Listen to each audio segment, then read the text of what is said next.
Hi there everybody, it's Nick here, and today, yep that's right, we're going to talk about religion. Now, when we're contemplating the idea of religion and what a religion is, despite various definitions and points of view, within religion there is usually, and I'm using the word usually because there's quite a broad spectrum of different approaches and different angles, there is usually the concept of a being which is not of a physical form, which could be deity, a spirit being, or a wide variety of other different forms of non-physical nature. But is that all that religion is about? A lot of the criticisms of religion appear to be criticisms of different points of view. Now, what is a point of view? It's something which is useful for a certain period of time. Let me provide an example. You could say there are two models of the planet Earth. One is the flat Earth model, and one is the spherical model, for instance. Now, take this building for example. It was built on the flat.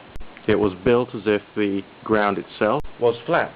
So essentially, the person who built this used a flat Earth model. Does that mean to say that he believed that the world was flat? No. But it became useful for him to take the attitude that the world is flat so that he could make this very structure. So we can see that points of view can be useful. So taking that into account, where does belief and religion come into this?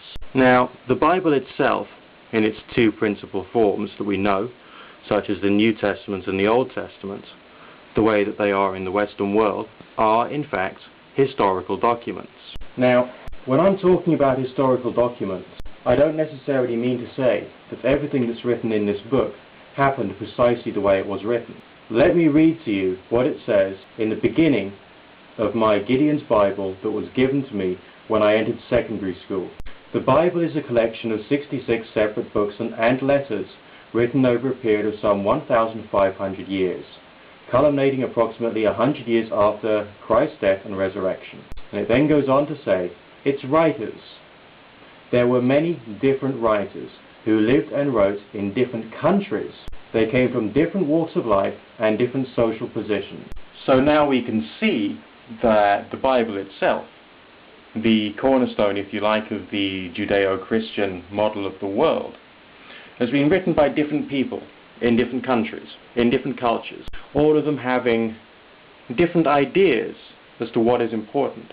Now, when we're contemplating people who have different ideas as to what's important, we're also contemplating people who have different ideas as to what is useful, practical, rational, down to earth. And also, in each case, these individuals will have very different ideas as to what should be told to people and what should be excluded. Remember, that little excerpt from the Gideon's Bible said that the Bible was written by people. But then we look at religion the way it's practiced today, and we do see that that isn't taken into account, despite the fact that it is a fact about the way that what we call the Bible has been written. But then we can look in greater detail at the idea of belief itself, and we start to see a different picture as to how a religion can grow and develop, and how individuals can grow and develop within their religion. You see, the word belief itself is dramatically different to the word knowledge. And the word knowledge is used in very different ways in religion than it is used in common parlance. And this is often confused. This is often misunderstood. The word knowledge in religious terms means a state of being, not a state of having knowledge, but being in a sense of awareness of something of a divine nature, somehow connected to, in a state of joy or rapture or a psychological unity with a concept which is higher than the individual.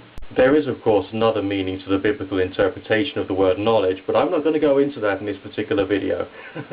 But when we're talking about knowledge in common language, what are we talking about?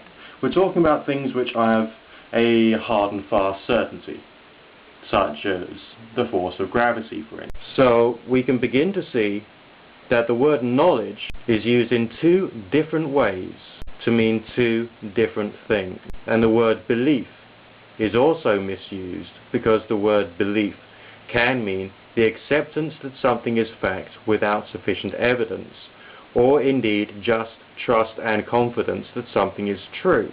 This is probably where a lot of the confusion comes from, and why the whole discussion of religion takes so many different directions, shall we say. But let's return to the original subject of this video, thinking about structures, thinking about things which are practical and useful.